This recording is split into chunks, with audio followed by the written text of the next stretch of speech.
Cleland Hoff now with us to take a look at what's going on in Mammoth this week. Mammoth This Week with host Cleland Hoff brings you the latest happenings. Mammoth This Week brought to you by Snow Creek Athletic Club, where you go to get fit.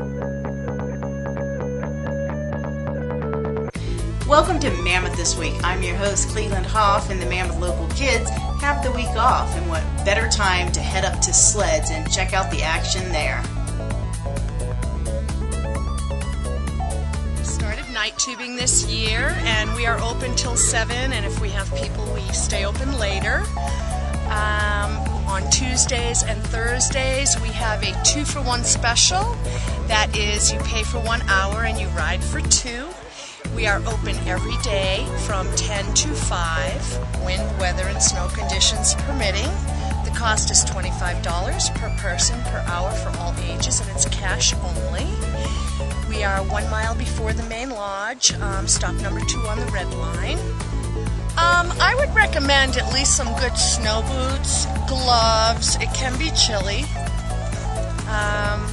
But that's about all you need. Thank you. Sunglasses or goggles also are good. This week and February and March 17th, which are both Wednesdays, and we're usually closed then, we are going to be open for the holiday. And so we'll be running from 10 to 5, except Friday, Saturday, and Sunday, where we will be open for night tubing, which, by the way, it's lit up, come and tube under the Sierra stars. It's beautiful up here at night. Oh yes, it's very fast at night because it freezes over, as the sun goes down. And it is, by the way, a half pipe. And so when it gets colder out, you have to drag your feet to control your speed.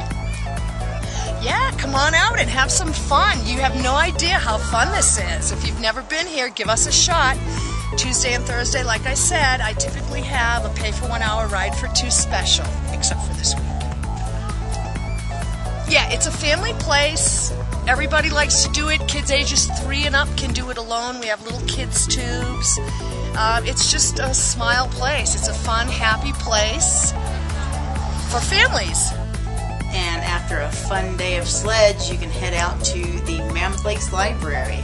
On Friday night, the 19th, they're going to be showing Ice Age 3.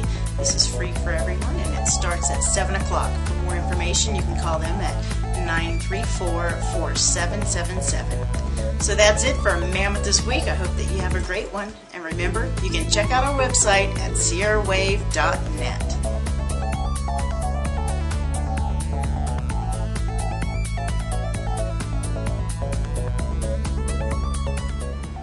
All right, thanks for that, Cleland. On to a water issue in the Owens Valley. Tom. A plan to increase water storage capacity could lead to water from the eastern Sierra being stored underground near Ridgecrest. In 2008, Mayor Antonio Villagrosa issued a report entitled Securing LA's Water Supply. The report laid out long-term plans to meet growth in water demand through conservation, enforcement of water use rules, and other methods. Another portion of the plan was to increase the amount of water stored underground to carry the city through dry years and the dry season. In April of 2009, the Department of Water and Power put out a request for proposals to develop additional groundwater storage. The Indian Wells Valley Water District, which supplies 12,000 customers in the Ridgecrest area, put in a bid.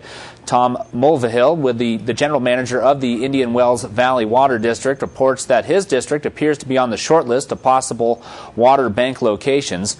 Mulvihill explained that the Indian Wells proposal was to have the project owned and operated by the Indian Wells Valley Water District. Quote, "We would store their water for them," he explained, but the operation would be controlled by Indian Wells. How much water would be pumped into the underground in the Indian Wells Valley is unknown at this time. Mulvihill says that the size of the project will, quote, "take years of hydrology work to determine." Right now, the project is in the early stages. Mulvihill explained that the next step is to start negotiations with DWP to see if an agreement can be reached. The first of the annual White Mountain Research Station Lecture Series is scheduled for Thursday night. This popular lecture series returns for the season with David Lee. Lee is scheduled to talk about his research on petroglyphs and pictograms from Australia.